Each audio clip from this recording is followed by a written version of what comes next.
radar's electronic eyes watch the skies and report what they see to SAGE, Defense System of the United States Air Force. Here is a SAGE center on 24-hour alert. At its heart is a computer developed by a research team from MIT and IBM working with the Air Force. The SAGE computer speeds the information for decisions by man in our missile age. Every scheduled flight across American frontiers is recorded ahead of time on IBM punch cards, then fed into the SAGE computer.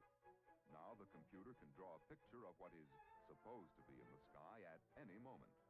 It continually compares this expected picture with the real picture as seen by radar. If a flying object does not belong, it appears on this viewing screen. There's one now at the right of the screen. They call it a blip. Unknown flying object. Friend or foe? Within seconds, the Air Force will know. The officer fires a light gun at the target blip. This tells the computer to track the object. At the launching site, a long-range Bomach missile is ready for firing. Now they ask the computer to calculate an intercept point. X marks the spot where the Bomach missile would meet the moving target if fired immediately. The officer in charge makes the final decision.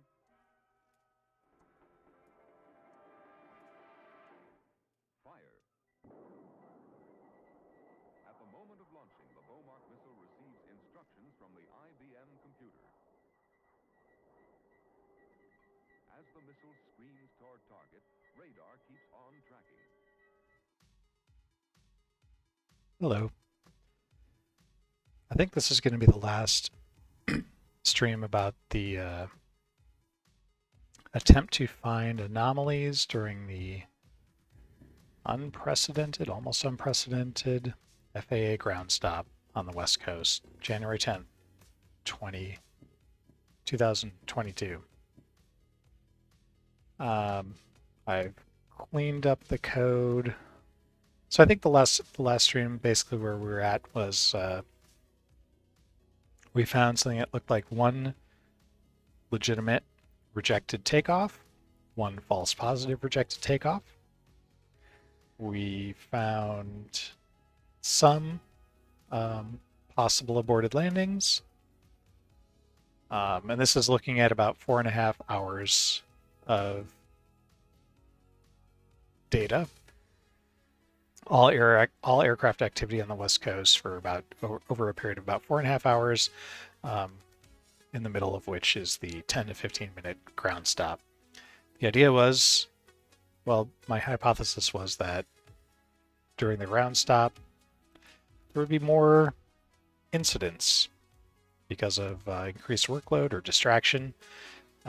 This is prompted by seeing that there was one actual rejected takeoff by United Airlines passenger jet at LAX, and I wondered if there were more. So that's kind of where we at. Since the last stream, I've cleaned up the code a bit, put it on GitHub, and I'll show you what it does now.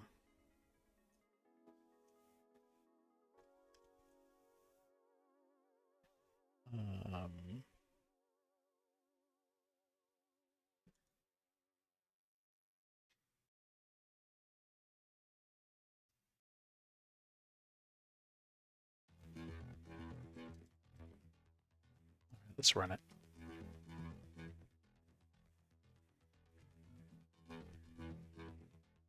Let's make that font size a little easier to read.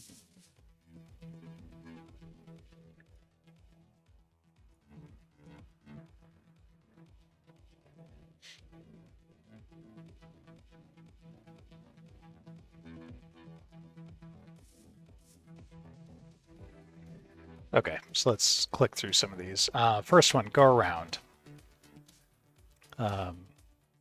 PAWS is the airport, runway 03. Just looking at the time, I mean, actually, yes, this is, the ground stop was about 22:30 Zulu, so this is kind of the right time.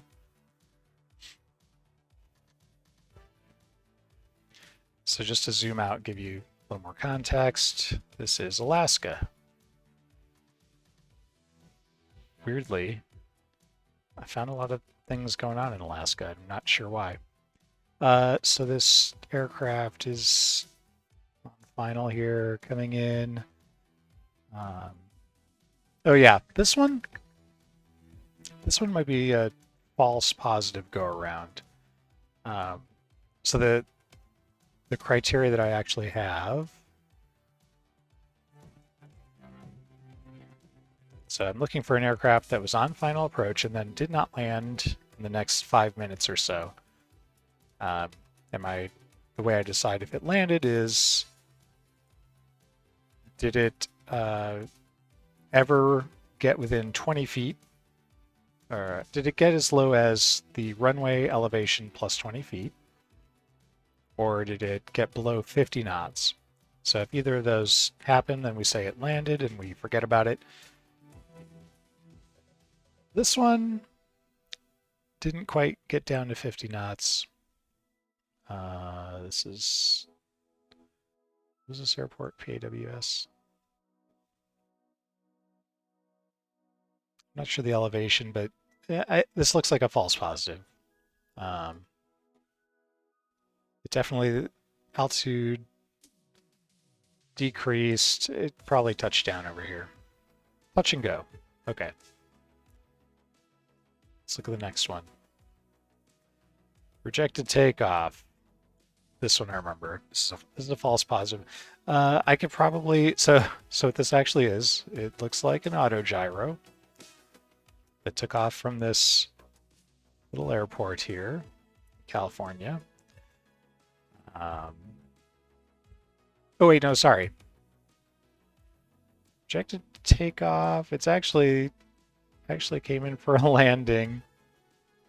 The rejected takeoff code I didn't work on. I haven't worked on in a while because it was almost good enough. So this is a false positive. It's actually landing. It must have done something where it accelerated and then decelerated while it was on the ground. That's possible. I won't worry about it too much. Auto gyro though, that's cool. Number 3. Possible go around.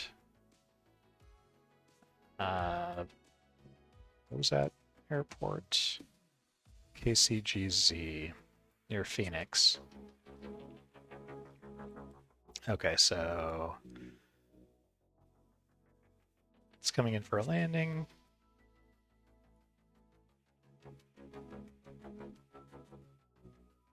And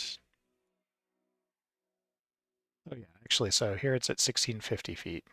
And then even maybe before it reaches the threshold of the runway, or maybe soon after, it's climbing 1725, 1825. So yes, this is a real go around or low approach.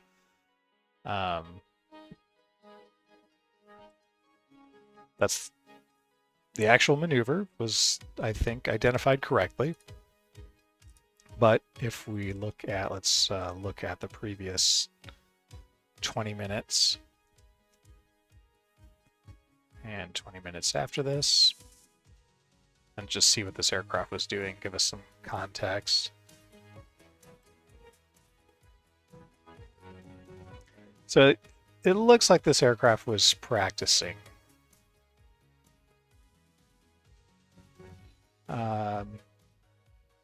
So the third one, and that's kind of not the right time, right? 2230 Zulu is what we're looking for. So this might be the right maneuver, probably just practice, wasn't during the ground stop. Number 4, possible go around, another Alaskan airport. Still not at the right time, too early. Oh, this is a C-17. AE Hex, so it's US military.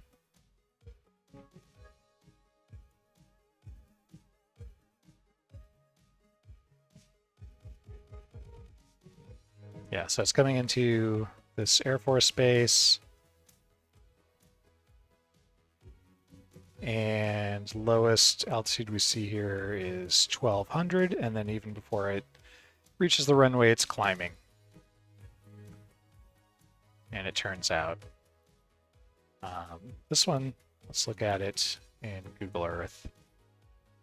So this is the wrong time, right maneuver. And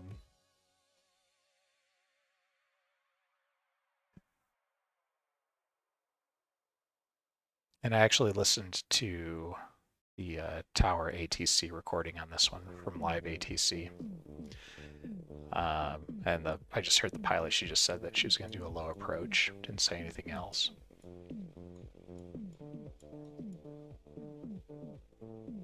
So yeah, you can clearly see it beginning to climb before it hits the runway. Probably kind of an impressive sight to see a C-17 do this. Oh.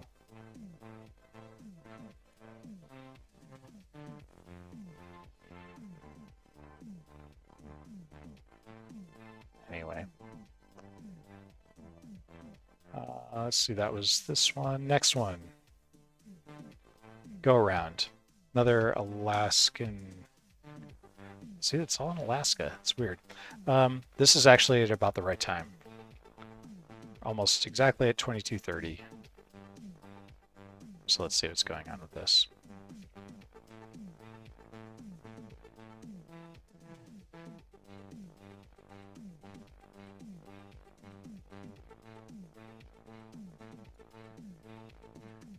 Uh-oh, is my computer getting slow?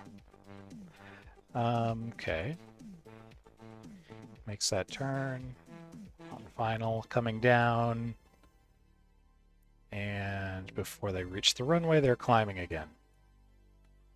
Looks like a correctly identified go-around or low approach maneuver. Who owns this plane? Dash 8. Oh, I think this is a Raven, Alaska. I think this is a regional airline. Yeah. World's first crypto frequent flyer program? What? Flycoin?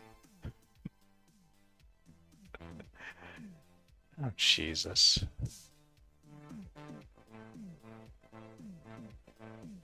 Anyway, that's amazing. So let's look at the additional context, see what this aircraft was up to. It's like 20 minutes before and after.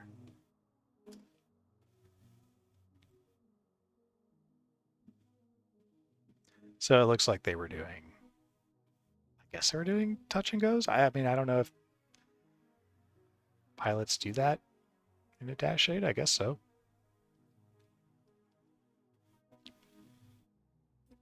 So I don't think it was, I don't think it was because there was an aircraft on the runway or anything like that. Looks like practice. That was this one. Okay, so 2, 3, 4, 5, 6. Number 6. Also basically at the right time in Alaska. It's actually at the same runway, PAWS, as the first one. I don't get it.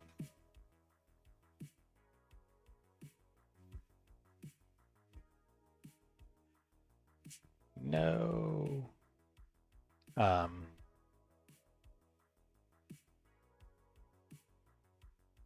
So it's this little Alaskan runway. Yep. Start climbing before they reach the runway. Or a little Alaskan airport, I should say. So it appears the maneuver was correctly identified, but now we look at what it was doing in a larger context.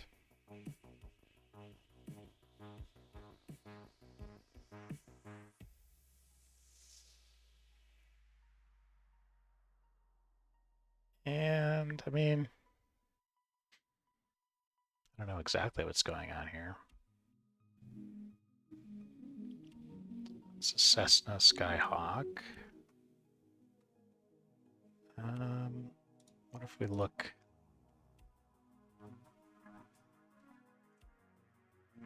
Let's just...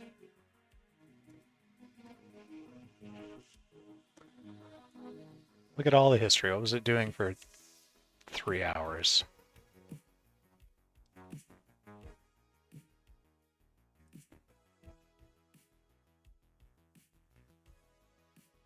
CPU usage increasing. Not good. Okay, so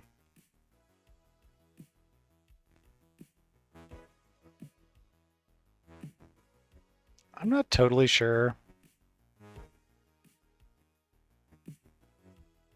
I mean, I don't know if this is sightseeing. Oh yeah, and look, it's right by Elmendorf where we saw the C-17 do the go around. Why does this happen? Why?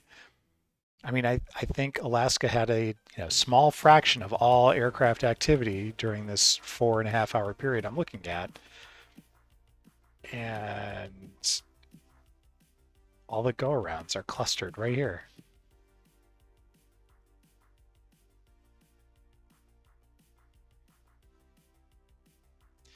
So I don't know what this plane is doing. This could be practice. I mean, it just did these. It never actually landed here that I can tell. No. I mean, this one, reception cuts out. We don't have complete data, but it's going pretty fast here at this point.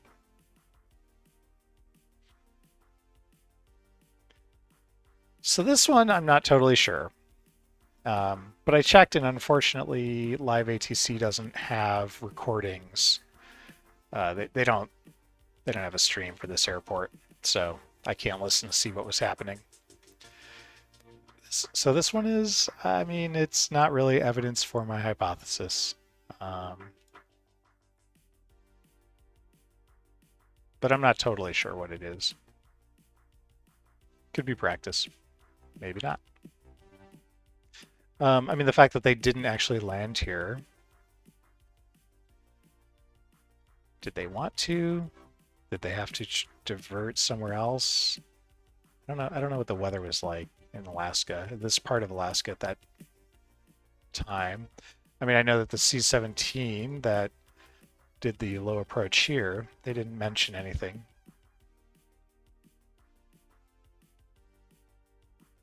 Okay, that one's a bit of a just the question remains open. That was A89.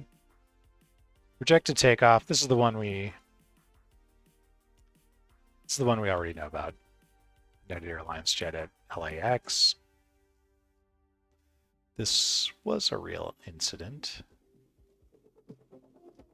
with aircraft that shouldn't have been on the runway, causing them to abort this takeoff. Let's look at this in Google Earth.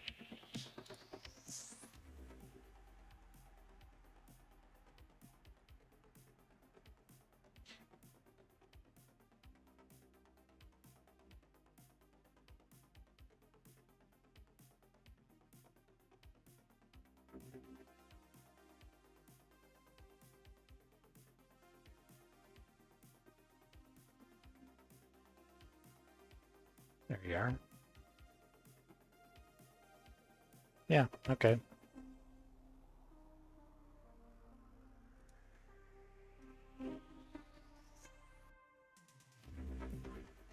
Well, that's what we thought it was. At least the program detected that correctly. That's good. And I listened to ATC, so I heard the pilot say rejected takeoff, saw the other plane on the runway. This is the one incident we know of that definitely occurred during the ground stop, and the code found it, but it doesn't help us answer the question of were there more of these incidents during the ground stop than there normally would. Final one, another go around in Alaska at, I think, kind of the right time, maybe. I mean, it is a little weird too. They're clustered pretty close to about the right time. I'm looking at a 4.5 hour time window. I mean, 22:30 Zulu was 2:30 p.m. California time.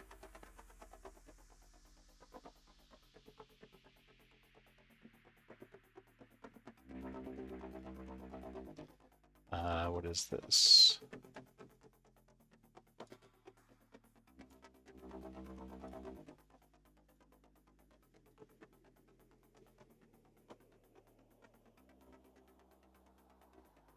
Yeah, this looks like a real go around or low approach.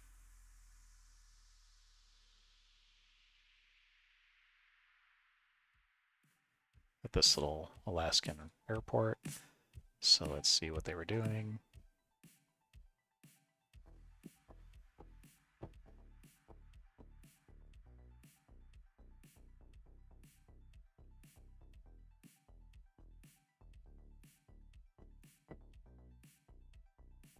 CPU reaching critical levels.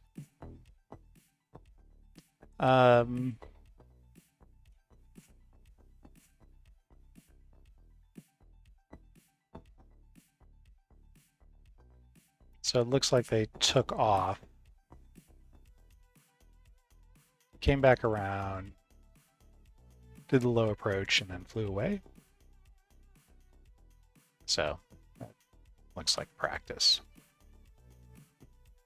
Wait, let me just make sure I get these times right. Yeah, 22:41. That's when they take off.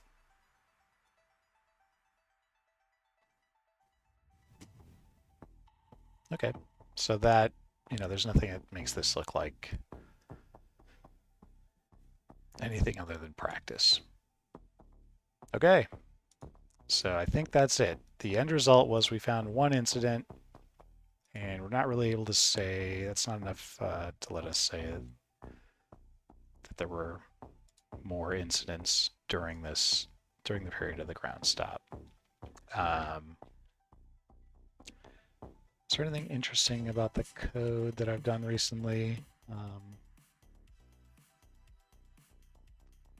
mean, I made a few changes. Like I was in previous streams, I just did this really quick and dirty thing of I wanted to look into the future, so I would just look 10 data points ahead or whatever. I changed some of that to actually look at the timestamps and look some duration of time in the future. I think I tweaked some of the criteria a little bit, especially trying to figure out if they had landed on the runway. So this is what I ended up with. I wasn't using runway elevation before, but I had that data, so I started using it. I only have the barometric altitude, not GPS altitude. GPS altitude might be more accurate. Used what I had, and this seems to have worked. I think we had one maybe false positive as far as identifying something that might have been a touch and go as a go around, so not too bad. Cleaned up some of the output. Added doc strings. This detect rejected takeoff is still a pretty messy function, but it seemed to be working. It found the one at LAX and had one other false positive, so I just left it as it was. Oh yeah, this is kind of a new function, I think, close to and in line with runway.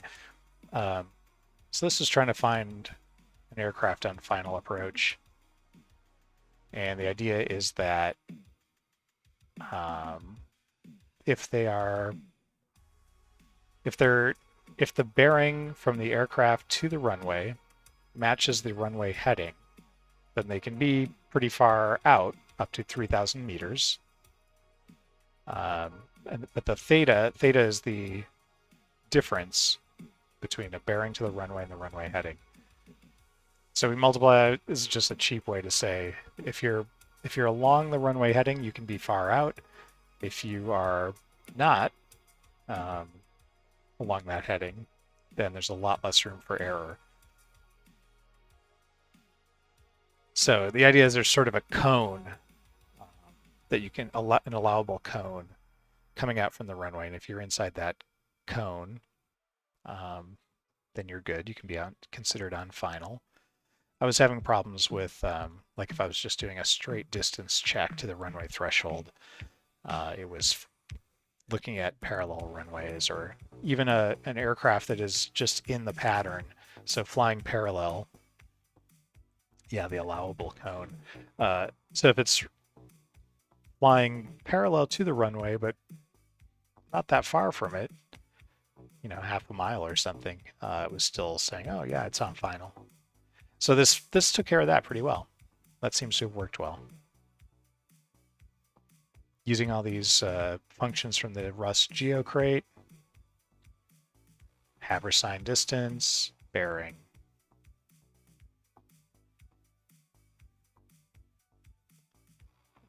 Oh yeah, and then let's see, what did I use this for?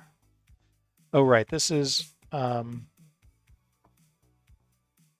so detecting a rejected takeoff. You have to be on the runway for that to fire. And the way I determine if you're on the runway is I create, using the geocrate, I create a line.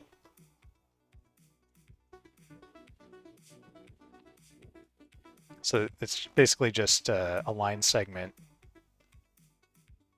along the runway. So from the start to the end of the runway. And then we can look for the closest point. So given an aircraft position, we can find the closest point to that runway line. And there's a couple cases here which are easy to handle. And we just figure out that once we find the closest point, we determine the distance from the aircraft to that closest point. And if the distance is less than half the width, we say it's on the runway. Otherwise, it's too far. It's not on that runway. And I think that worked well too. The rest of this is just I cleaned up some of the like CSV parsing code. I had like some nested if let sum expressions.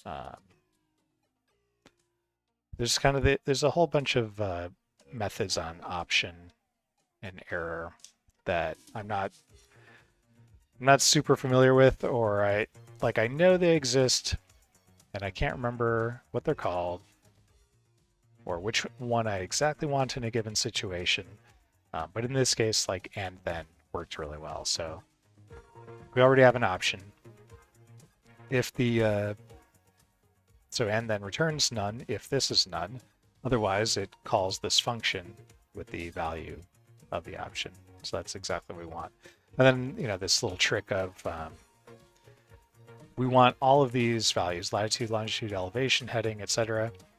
We only want to process the runway if we have all of those. So we do an if let where the right-hand side is a tuple of all the values we want, and then the left-hand side has the bindings. So we only the if condition is only met if all of those have a value, have a sum value.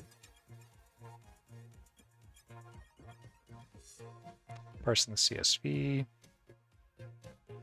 I ended up filtering out the runway CSV I had. It was at least all of the United States, maybe the world, I'm not sure. So I just filtered out anything that had a longitude that was greater than this. This is like the easternmost part of California, I think. That just saved a lot of time in doing all those runway comparisons. Right, so we have 21,000 runways, and after doing that longitude filtering, we have only about 3,000. Made it much faster.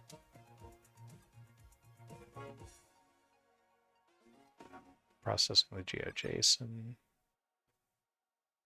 Just printing out some stats once we load the aircraft history from GeoJSON, the max longitude, min longitude, and looking at the time window. I think that's it. That's the code. It's kind of ugly. It's a little better now than it was, but it seems to have done the job. I think it somewhat convincingly, at least, answered the question of were there more incidents during the ground stop. And the code is on GitHub. No, not now. No. Anyway, it's on GitHub. I'll put a link in somewhere. So this program runs over a historical collection of data, but I guess I might update it to, or modify it to run live using the ADSB Exchange API. Might be fun just to, in real time, detect projected takeoffs especially, and maybe go arounds too, although those seem to be a pretty common practice maneuver. We'll see. Not sure what I'm going to do next. At least this might be the first stream where I didn't have a catastrophic technical AV issue, or the camera didn't die. I'll take that as a good sign. All right. Oh, one more thing. No, I'm not going to do that. Never mind. No more things. All right, good night.